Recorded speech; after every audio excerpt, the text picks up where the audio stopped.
G'day folks, I hope you're well. Well, I've just finished a fantastic country music festival in Horsham, Victoria. I've got a bit of spare time now, so I'm going to take you around the town and show you what there is to see. Horsham is located about 300 kilometres northwest of Melbourne, Victoria, and has a population of around 17,000 people. It was named after a town in England of the same name. It grew in size throughout the 19th and 20th century as a centre of Victoria's wheat and wool industry. It was also named Australia's tidiest town in 2001 and 2015.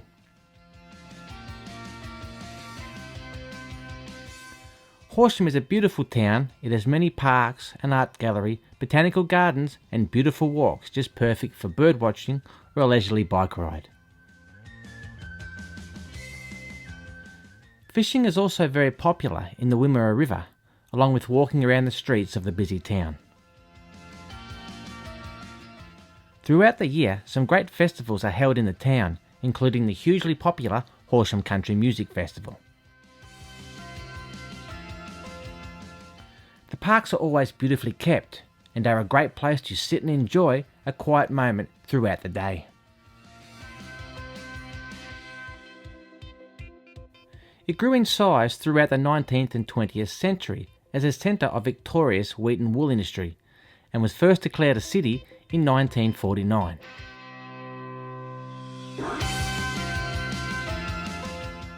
There are fantastic restaurants and small country bakeries to enjoy. A wonderful RSL that is a very popular place to visit, have a meal and enjoy regular live music.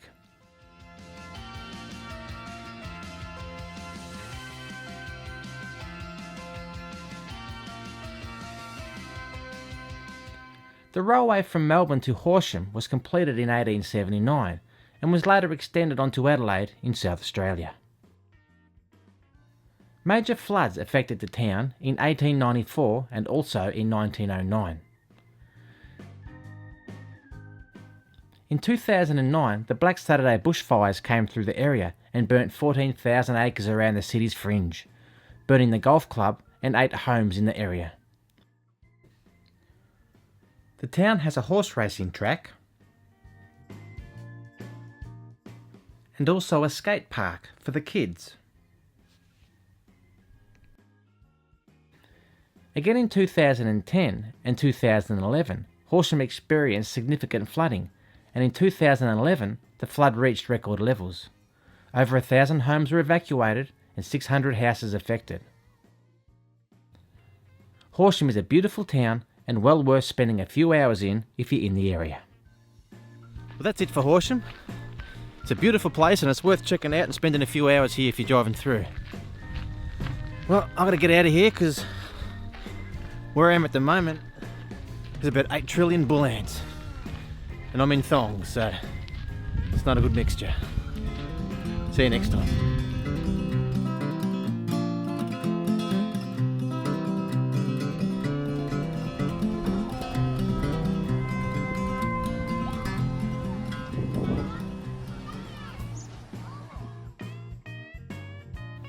Torquay is located about an hour and a half drive south of Melbourne.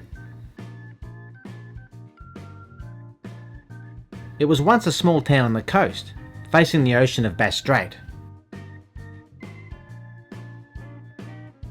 It has now grown into a busy, thriving hub for locals and tourists alike.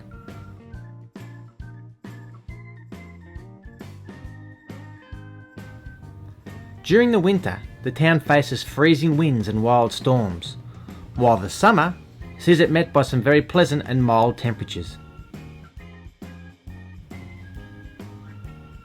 At last count, the population was around 10,000 people, but with new land being released all the time, the number is growing rapidly.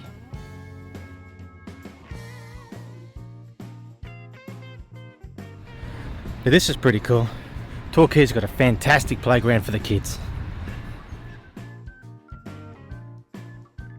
During the 1960s, people used to visit the area for day trips and picnics. At the time, the area was known as Springs Creek. James Follett was the first white settler in the area in around 1871. He was from England. It was his suggestion that the town be named Torquay. Before that, the Watheragong Aboriginal people lived in the area. The post office was opened on the 20th of August 1894. In 1891, the ship the Scammell was wrecked at Point Danger, with her cargo being washed onto the beaches to then be looted by the locals. Her anchors can be seen on the foreshore of the town today. In 1900, the first school was opened, and a bowling green, tennis courts and golf course were opened by the 1920s to help meet the needs of the people moving to the area. In 1946, the surf club was formed, and today is the oldest surf club in Victoria. Torquay is known for its many surf breaks, the most famous being Bells Beach. Here, each Easter the Rip Curl Surf competition is held, and the world's best surfers attend, with many thousands turning up to watch the event. The Torquay Surf Coast Plaza has many of the world's most well-known surf brands, with shops full of clothing and surfboards to browse through and look at. The plaza is also home to the Surf World Museum, which is a great place to visit and have a walk around. The town has many restaurants and coffee shops. It's a fantastic place to visit, and there are some great walking tracks around the beaches that are easy to walk, with most being flat and well pathed. Bike riding is also popular in the area, as well as swimming and sightseeing.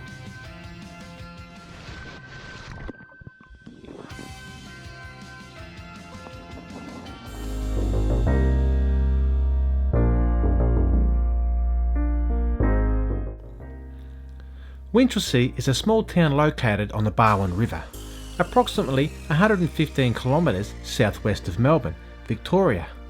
It has a population of around 3,000 people. It is a small town with 2 hotels, 1 supermarket, a few antique shops and a small business strip.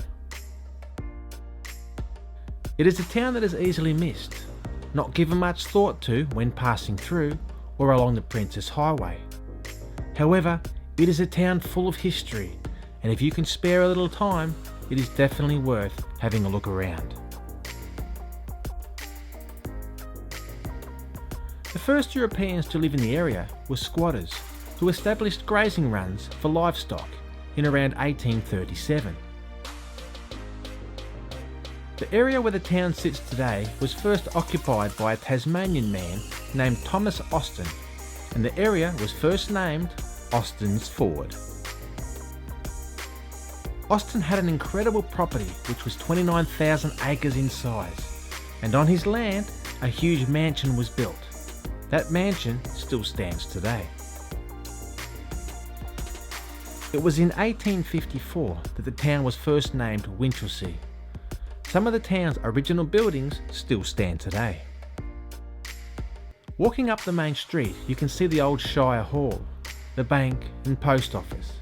You can view the old Globe Theatre and stop for lunch or coffee at a number of different cafes. So we're just heading down to the Barwon Mansion, and it's a fantastic old building. The only problem is it's haunted. So I'll tell you about that when we get there.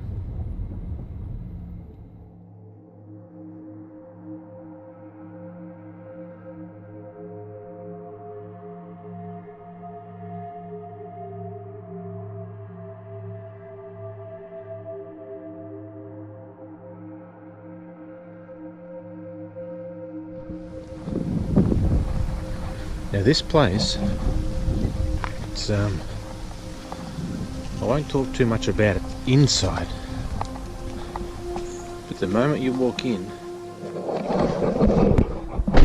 well, that wasn't very exciting. It's closed at the moment. It is open to an exhibition of a whole bunch of old clothing and stuff, but I wanted to come and see all the original old furniture and be able to go upstairs and walk around and have a good look of how it used to be. So that'll be all changed back to its original condition in a month, so we'll wait until then Then we'll come back in a month and have a proper look. Well, it's been a little over a month since we were last here at the Werribee Mansion, and the exhibition that was on last time we were here has finished now, so they've put all the original old furniture back into the building. So let's walk around and take a look.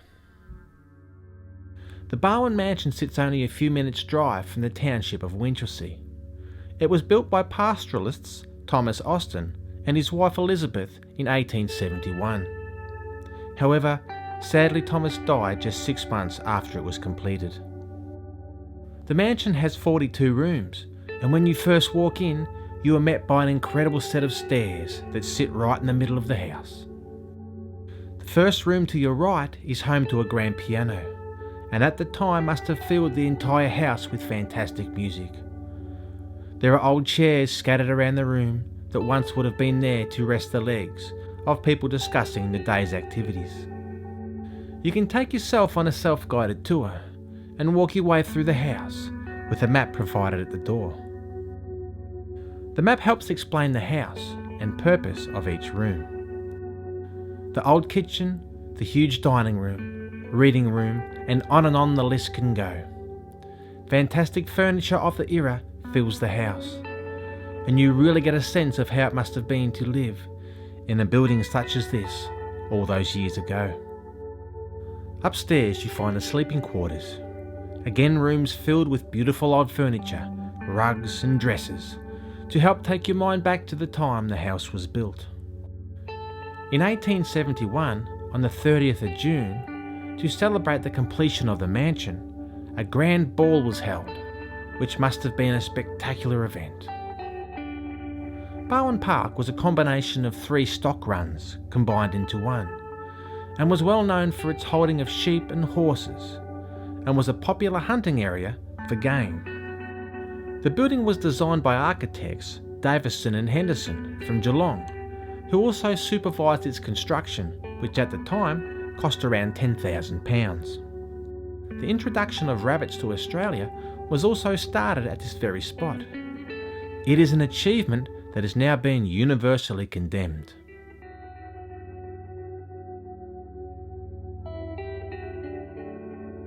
There have been many stories of strange things happening throughout the mansion. Photos being taken, noises being heard, and lights that have been seen but could not be explained. They are all available to look up and research, if one wishes to.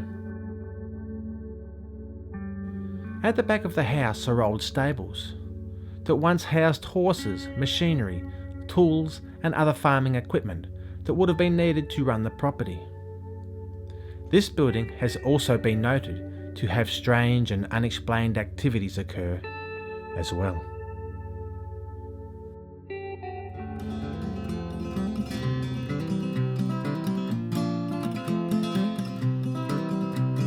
G'day folks, I'm in Bendigo at the moment. It's a fantastic place, there's heaps to look at, so let's get started. Bendigo is located approximately 150 kilometres northwest of Melbourne, Victoria, with a population of around 92,000 people, making it the 4th largest inland city of Australia. Gold was discovered in 1851. Because of this, the town saw a population growth of about 40,000 people in 1 year. Most of these being of Chinese background.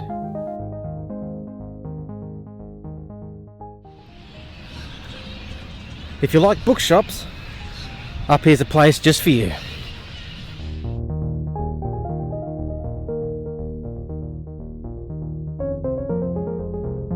The railroad reached the town by 1862, which stimulated growth once again. When the alluvial gold ran out, the goldfields then transformed into large mines with deep shafts, drilling into the ground to mine the quartz-based gold. Now behind me here and up in those trees, up there, it's full of bats. It's disgusting. I don't like bats. You can take an easy walk around the town centre, which takes you past many incredible buildings, such as the old post office, the law courts, town hall, fantastic gardens, the old Bendigo jail and much more. The Bendigo jail was first opened in 1836 and was a medium security prison facility. Throughout the life of the prison, 3 men were hung inside the walls, with the hanging beam still erected in the Morong wing of the jail. Their bodies were buried within the prison grounds to be never set free. The old Capitol Theatre with its huge towers are great to look at. This building has now been turned into part of the local art gallery. Now if you like churches and big old buildings and architecture, you like this then. Sacred Heart Cathedral is one of Australia's largest churches. Construction of the Catholic Church began before the date of 1901, as this was when the first stage of the church was opened. There was a break in construction for a while then, and the second phase of the completed church was finished in 1977. It is incredible to look at. Huge stone blocks hold the building together. Massive stained glass windows, marble floors and huge ceilings. It really is a must to see.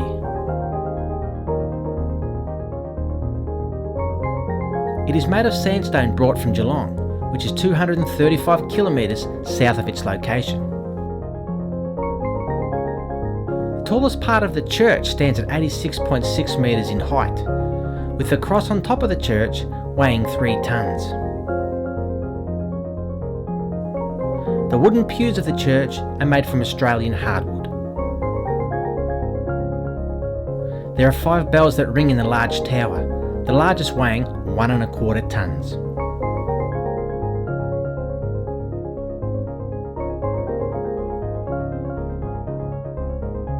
The Soldiers' Memorial Building was opened in 1921. It was built in honour of the thousands of local men that enlisted to go to war.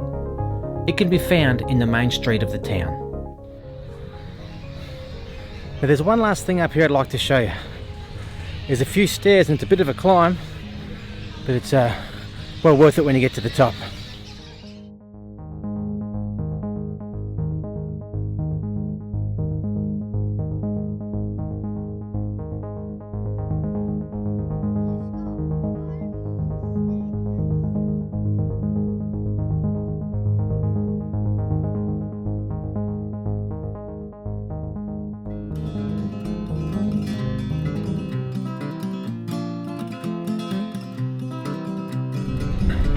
G'day folks, I hope you're well.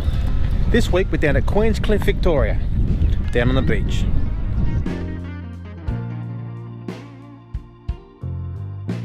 Queenscliff is a small town on the Bellarine Peninsula, in the southern part of Victoria.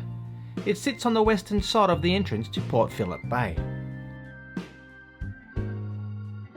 The European explorers first arrived in 1802, and the first European settler was an escaped convict named William Buckley. William for a short time lived in a cave beneath the Point Lonsdale Lighthouse, and then with the local Aboriginal people who at the time were part of the Wathaurong tribe. Permanent settlement began in 1836. The town was originally a fishing village, but soon transformed into an important cargo port, servicing the steamship trade.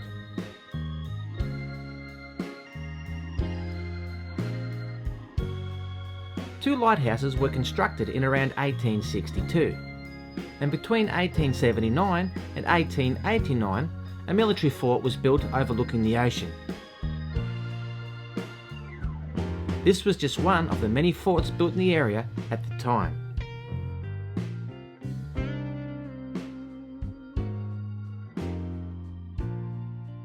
Queenscliff became a tourist destination in the late 19th century, with paddle steamers bringing people on a 2.5-hour trip from Melbourne to visit the town.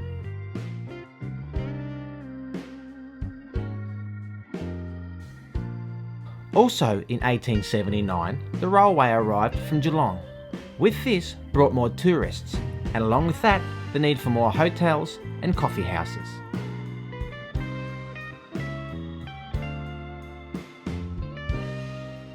When the motor vehicle became popular, this saw a decline in tourists to the area, as people were no longer relying as much on public transport. And eventually, in 1976, the railway was closed.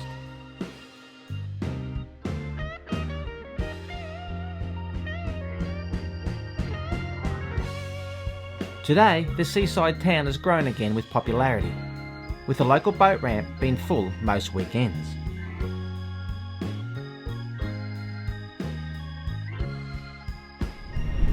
There's heaps of cool beaches all over the place down here, and this is just one of them. There is a great marina with a boardwalk lined with shops, coffee houses and restaurants. Charter boats leave daily, taking people scuba diving and sightseeing to see seals, dolphins and to enjoy the scenery of the coast. 2 ferries travel from Queenscliff to Sorrento each day, which is a popular alternative for many who do not wish to drive the full distance around the bay.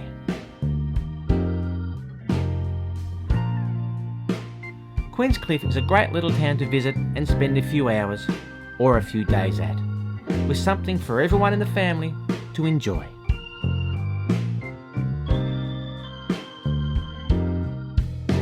Well, g'day folks, I'm at Creswick at the moment in Victoria, which is about 20 minutes drive northeast of Ballarat. It's a very interesting place, it's got plenty of history to it, and it's got one of Australia's worst mining disaster stories. So we'll take a walk around, show you around the place, and I'll tell you a little bit about that. Creswick is a small town that sits around 129 kilometres northwest of Melbourne, Victoria, and a short 20-minute drive from Ballarat, its closest country city. It's 430 metres above sea level and has a population of around 3,000 people.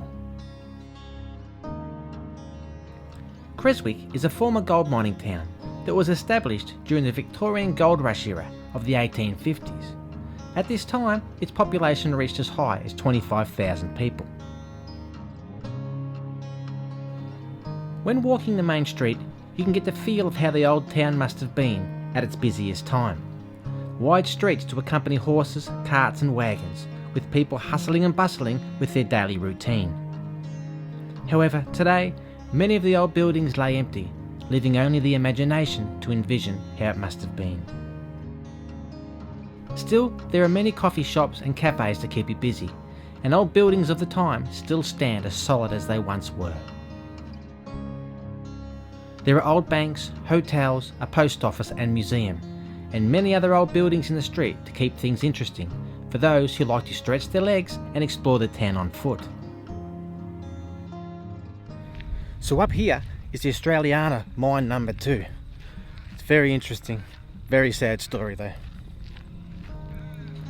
On the 12th of December 1882, in the new Australasian mine number 2, miners travelled 76 metres straight down a shaft into the blackness of the earth, and then 609 metres to the working face of the mine. What they were unaware of was that they were far closer than they thought to the neighbouring mine. At 5:30 am, the wall between both mines collapsed, flooding the shaft with the miners in it. Some miners escaped, however 27 men were trapped. Pumps attempted to pump water from the mine. It's said that they ran the pumps for 3 days at 10 times the average pumping speed to lower the water. The men were reached on the 3rd day. 5 survived, but sadly 22 did not. On the day of the burial of the 22 men, 15,000 people lined the roadways as the bodies were taken to the local cemetery. It's a short drive from the town's centre of about 2 kilometres to the mine site, and a short walk can take you around some of the old mine's artefacts. Mining was a dangerous way to make a living in the era. For example, in the year of this mining disaster, 71 miners in total were sadly killed in mining accidents. A must-see in the town is the Creswick Wool Mills. It's a fantastic and amazing place, which specialises in the production of alpaca and wool fibres. Their store is full of high quality clothing and garments to suit men, women and children. It's a warm, friendly environment to visit. There is tea, coffee and food available, alpacas to view and an incredible factory tour to undertake if there's time. It is a must to visit if you're in the area. The town also has a lovely botanical gardens to walk around, with picnic tables and barbecues available to use. Neatly kept lawns and water ponds are a joy to explore. St George's Lake is another beautiful spot, just a short drive from the town centre. In 2015, the lake was refurbished, drained, cleaned and refilled to what it is today. Today people fish, swim and canoe on the lake, which is surrounded by its beautiful setting. There is a loop walking track of 1.8 kilometres, which takes you to 2 more picnic areas before returning you to the main car park. It's definitely a beautiful spot and a great place to visit and explore. Well, g'day folks, I'm at Portarlington today down on the beach in Victoria. I'm about an hour and a half drive south of Melbourne, so let's walk around and take a look. Portarlington is a beautiful little town that sits roughly 28 kilometres east of Geelong, Victoria. The town is built on the side of a hill overlooking the ocean of Port Phillip Bay. It is roughly 1.5 hours drive south of Melbourne. The town is surrounded by wineries and vineyards that grow grapes and olives. Many are open on the weekends and welcome visitors to call in for a drink and a bite to eat. The small town is extremely popular during the holiday period, with most accommodation booked out months ahead of the arrival date.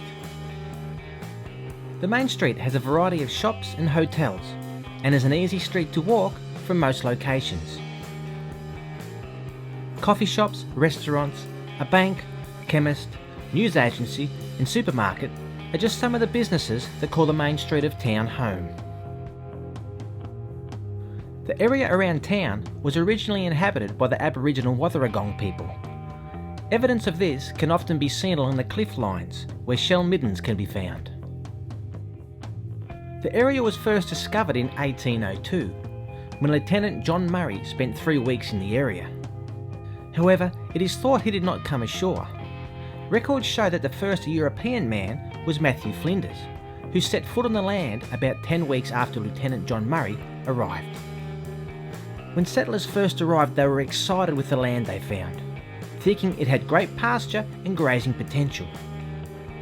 They thought it would be a great area for setting up sheep runs. However, the scarcity of fresh water persuaded them to soon leave the area, for the better watered land of Port Phillip and the Yarra River. One of the first residents to live in the area, where the town is today, was a butcher from Tasmania named Henry Baton. Henry lived there around the 1840s. Once he arrived, he set up a cattle shipping service that moved cattle between Victoria and Tasmania. Portarlington is thought to be named after a town of the same name in Ireland, as many of the town's first settlers were Irish. The first jetty in the town was a private jetty. This was built on the shores of the town centre. It was originally built after a steam-powered flour mill was set up in 1857. With the mill growing in size, the jetty was built for ships to dock. These ships carried grain from Geelong and returned flour and bran on the ship's return. By 1865, the town had over 200 people living in it, 2 hotels and a blacksmith. And in 1866, the town built its first church.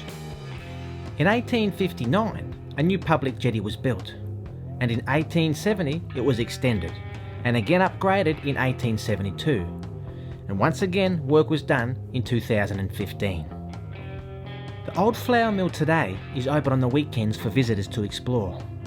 The old building is a fantastic place to visit with 3 levels to explore. After climbing 2 narrow stairs and making it to the top of the 3rd floor, you're met with an abundance of old museum artefacts. It is easy to spend some time looking over all the different things on this level. Artefacts such as old buckets, telephones, typewriters, saws, tools, and on the list can go. It really is a fantastic mill and well worth having a look through. G'day folks, I'm at Barwon Heads today in Victoria. It's a beautiful spot and a lovely day, so let's walk around and take a look at the town. Barwon Heads is a small coastal town on the Bellarine Peninsula. It is located on the western banks of the Barwon River and sits about 30 minutes drive southeast of the city of Geelong. Today it's a beautiful town with something for everyone to enjoy. From kids' playgrounds to swimming, surfing, golf, fishing, the list is endless. The Barwon Heads Bridge was first opened in 1912, which links the town to Ocean Grove. Before the bridge was built, the only way across the river was by rowboat or to swim. Fishing was the main activity in the town in its early years, but it wasn't until the 1920s and 1930s until the area became more popular. Mainly as a holiday destination for some of the richer families from Melbourne, who were the first to buy holiday homes in the area. Fantastic walking tracks today take you all around the town's perimeter, past beaches, restaurants, old jetties that are now used for fishing, along the beaches and town's foreshore. You can take one of the tracks to Point Flinders. Here you can climb the stairs to the Bluff Lookout, which gives you a fantastic view of the town, river mouth and the beach of Ocean Grove. Now I don't think you'll get a caravan park any closer to the beach than this.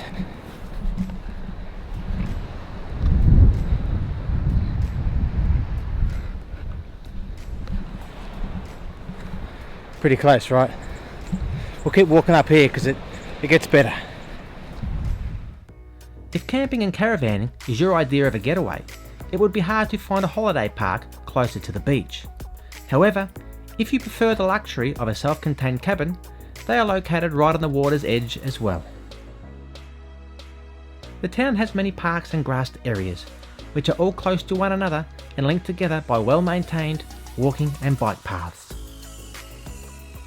These paths go all around the town and link up with the equally enjoyable tracks of Ocean Grove, directly across the river. The town's main street is full of colours, shops, coffee houses and restaurants, with the few vacant blocks that still stand, filled with activities for the family during the school holidays. There are bookshops, second-hand shops, surf shops and the list goes on. Many of the old buildings that have not been remodelled still show the character of the older part of town, with old service stations now turned into fun retail outlets of all kinds to explore. There is live music in many of the venues throughout the weekend and during the warmer months of the year. With everything in close proximity to each other, whether it be supermarkets, tennis courts, doctors, churches or the local schools, everything is within easy reach. The main hotel of the town is also located right on the water's edge. It has a great character and feel and adds its own touch of taste to the town. A short drive, just a few minutes from town, a walk or bike ride can take you to the popular beach named 13th Beach. The beach is named after its location, which is close to the 13th hole of the local golf course. During the summer holidays, there is a manned surf club to help keep the swimmers safe. The beach is a fantastic place to swim, surf, walk the dog, or just explore the rock pools and sand hills. There is even horse riding allowed at the far end of the beach, away from the township. Whether it's on a cold day during the winter or in the warmer months of the summer, the whole area is a fantastic place to visit and explore.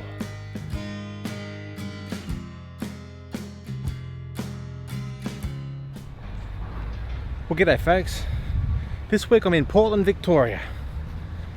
Now if you've never made the time to come and visit this town, you really should. It's fantastic.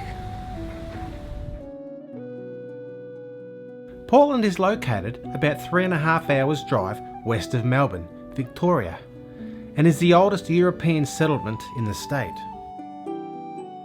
The bay was first named in 1800 by Captain James Grant aboard the ship the Lady Nelson, and is the only deep sea anchorage between Adelaide and Melbourne. During the 19th century, whale and seal hunters used the port to shelter from the rough seas of Bass Strait while hunting, and also as a place to collect fresh water. The first livestock arrived from Tasmania in 1834. This was brought by a 24-year-old man named Edward Henty. And later that year, with his homemade plough, he turned over the first piece of soil in the area. The town was surveyed in 1839, and squatters were encouraged to take any land they chose. Portland's first post office was opened in 1841, and in around 1842, the first church and school were also opened. The local Aboriginal people of the time were a settled community, living in small stone huts around the eel traps and fish ponds near Lake Condah. Archaeologists have discovered the remains of around 160 Aboriginal house sites near the lake. Portland was first named a city in 1985. This was done in front of the Prince and Princess of Wales, and today has a population of around 11,000 residents. Throughout the 19th century, Portland soon became an important fishing port for the area, with fish such as barracuda, Australian salmon and crayfish being some of the area's most well-known seafood. Once the railway made it to Portland, it then meant the seafood could be taken to areas as far away as Ballarat and Melbourne. The town is a beautiful place to explore. It has a beautiful seaside bay to walk around, well-paved streets and shops to explore, as well as a beautiful botanical garden. There are fantastic cliff-top walks, drives and lookouts, which are easily accessible to anyone wanting to explore the area. A visit to the Cape Nelson Lighthouse is a must. It sits high above the ocean and can be a great spot to view southern right and humpback whales in the winter and blue whales during the summer. The lighthouse was first lit in 1884 and stands 50 metres above the ocean, with its structure height of 32 metres. It is fantastic to walk around the lighthouse and its surrounding buildings. It is also great to admire the lighthouse's huge stone walls. These walls were built to keep the wind out and off the lighthouse workers, whose job it was to keep the light and its surrounding buildings in good working order.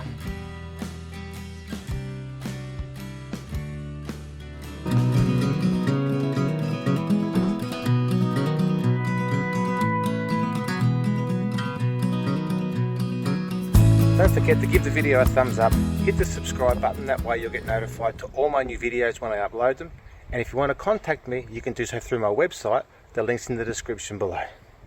See you next time.